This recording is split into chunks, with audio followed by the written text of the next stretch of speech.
Hey everyone, I'm glad to see you're all here today and I hope everyone's doing well.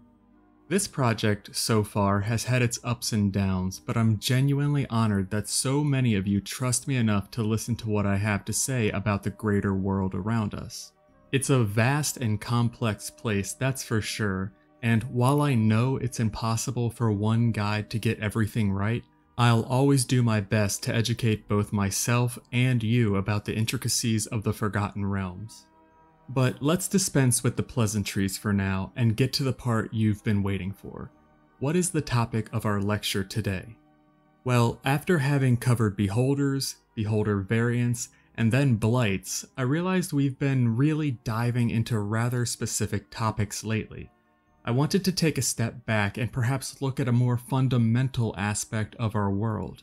So with that in mind, I decided we should go over magic, or more specifically, the history of magic in the Forgotten Realms. Now, before we begin, I kind of want to discuss the approach I'll be taking for this, because frankly, it would be a massive undertaking to discuss and elaborate upon each noteworthy event in history that pertained to magic. So what I'll be doing is breaking history up into discrete sections and giving us an overview of the events in each of them. And perhaps I'll dive into a few of the main players in the multiverse so we get a sense of who or what is moving history along, as it were. There's also a matter of historical accuracy. This applies to each and every one of my lectures, as a matter of fact. Our multiverse is a teeming, complex dance of billions of different entities. This makes everything, and I mean everything, incredibly complex. However, it also makes it hard for people like me to suss out objective truth. What I mean to say is some of these events, people, and conflicts have changed over time. Things that were once true were found to be untrue and vice versa. So I'm going to do my best to paint a cohesive picture for you, but just be aware that there might be an inconsistency or two here and there. Okay, so with all that being said, let's get acquainted with the history of magic in the Forgotten Realms. In the beginning, practically before time began, Lord Ao created the universe.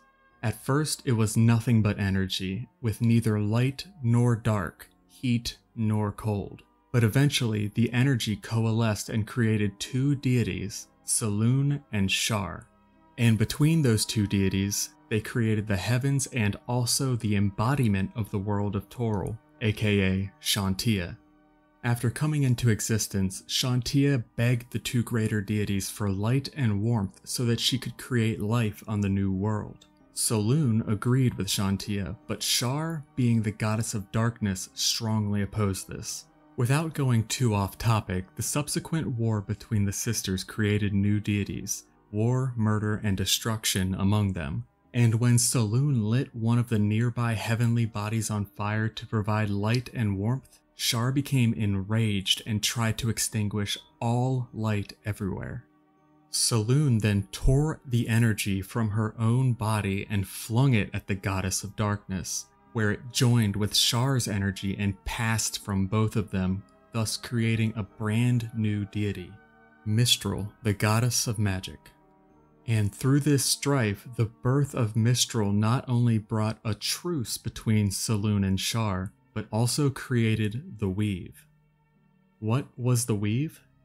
The Weave was the way in which magic presented itself to beings for their use, and it flowed throughout the world, touching almost every corner of existence. In the newly created Toril, magic abounded in everything, but in its raw state it was too dangerous for mortals to use. The Weave was like a fabric consisting of many threads all woven together to create an intricate design. With each new spell cast and magic item created, individual threads of the weave were pulled and then woven back together, creating a new design each time. After all this, both mortals and deities alike could use magic through this fabric that was the embodiment of Mistral and a conduit of raw magic. And with that, it was good for quite some time. But as we all know, nothing is permanent, and even the best things are subject to change over time. Over the course of Toral's deep history, many civilizations rose and fell. Vast cities were erected and then ground to dust by the sands of time. But then, a civilization called Netheril came into being, and with them, the nature of magic was fated to change. The history of Netheril was one of the great advances in the arcane arts and great hubris on behalf of the civilization's greatest archmages. In fact, this civilization requires an entry all to itself, but for now I simply want to introduce you to them and their mortal enemies, the Faerun. With the Faerun being these malevolent and highly intelligent aberrations who just so happen to be natural spellcasters, and incredibly strong ones at that. After the Faerun, who dwelt under the surface of a vast desert, began to cast spells draining the empire of Netheril of its magic, a powerful mage named Karsus would emerge. And Karsus would take it upon himself to take advantage of this rough time in Netherese history to cast an incredibly powerful spell of his own making. A spell that would create a link between himself and Mistral in an attempt to steal her power, become a god, and incidentally save his empire in the process. But personally, I think it was the first two outcomes that really caught his eye. After Karsus cast his spell, it caused a massive rift in the weave as it was, and Mistral was so weakened that she would sacrifice herself to save the world. But since Mistral was the weave incarnate, magic would simply cease all across Toral, an outcome that would unsurprisingly have vast and dire consequences for the magicratic society of Netheril, but I'll go into that at another time. But shortly after sacrificing herself, a peasant girl on Toral with rudimentary magical training but an aptitude for spells would take up the mantle of the goddess and be born anew as Mystra, the goddess of magic. I don't believe we know very much about who or what this girl was, as it has been lost to time as far as I know. But this girl, this goddess, ascended and was able to repair the weave in a way. Although this time it was different, in that powerful spells like the one Karsus had cast would never be able to be cast again by a single mage.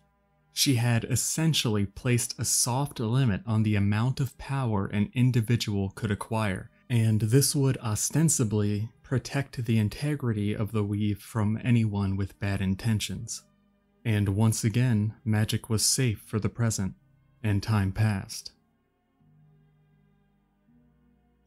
Now, as mentioned earlier, in entries like this, I'm giving just the broadest of overviews, and as much as I might want to ramble on and on forever, I have to do my best to condense the history of our world into what are essentially bite-sized chunks. So trust me when I say that up until our next cataclysmic event regarding the weave, hundreds, even thousands of years passed. I could make 1,000 entries regarding the known events during this time, but for this particular entry, we're going to advance to the year 1358 DR, shortly before a period of time that would come to be known as the Time of Troubles. The major players in our event here are Bane, Myrkul, Helm, and of course, Mystra. It was during this time that Bane, the god of hate, and Myrkul, the god of the dead, would conspire to steal the Tablets of Fate right out from under the nose of Overgod Ao. And as one might expect, they were caught, and as a result, all of the deities would pay the price for their insolence. Ao, angry at the gods for their habitual pursuit of power and negligence towards their mortal followers, relegated every god except for the guardian god Helm, who was charged with guarding the celestial stairway, to walk among their faithful on the material plane, as though they were mortals themselves. And if one doesn't already know, the celestial stairway is a network of pathways linking the realms with various planes, so you might be able to see why Ao left Helm to guard the stairway, in case any of the deities tried to return home before Ao had allowed them. But as the gods were banished to the realms, something terrible began to happen. arcane magic ceased to be regulated by its steward, Mistra, and became dangerously unpredictable. The presence of Mistra on the land actually began to damage the weave. Why this happened is unknown to me, but rest assured I'll be keeping my eye out for that bit of lore. But once Mistra realized what her presence was doing, she would then attempt to get past Helm so that she could begin mending it. However, Helm, as stalwart as ever, who was sworn to guard the stairway against any intrusion, killed Mistra for her attempt. But, as fate may have it, a woman who went by the name of Midnight, who was a wizard supposedly being groomed for the position of Magister and a follower of Mistra, was adventuring to find the Tablets of Fate. And as her quest ended, Midnight found herself being elevated to godhood by Lord Ao to replace her deceased goddess. And Lord Ao would go on to destroy the Tablets of Fate, which would have far-reaching effects for realm space. Following the time of troubles, upheaval gripped the land. Many deities were laid low during this time, which caused the mortal realm as we know it to go through quite a few changes. Changes I don't have the time to elaborate upon today, but this tumultuous period would continue on until our next event that affected the weave, which would happen not even 30 years later. In the year 1385 DR, Midnight had only been the acting goddess of magic for a mere 27 years when her old adventuring companion, Cyric, would begin conspiring with the goddess of darkness, Shar. In the wake of the time of troubles, Shar was revitalized in a way she hadn't been before and began actively subverting the new goddess of magic. Shar made allies of Cyric and our old friend, Bane. Together, their followers attempted to conquer various locations across the realms, and the Church of Shar would try to wrest control of magic away from Mistra through various means. And while Shar's initial plots were defeated, a few years later, Mistra was found dead at Cyric's hand. This incident would cause the weave to completely collapse and initiate the Spell Plague. How Cyric managed to kill Mistra is still a mystery to me, but I'd be interested to hear any theories my listeners might have. I looked high and low for a retelling of this event, but to no avail.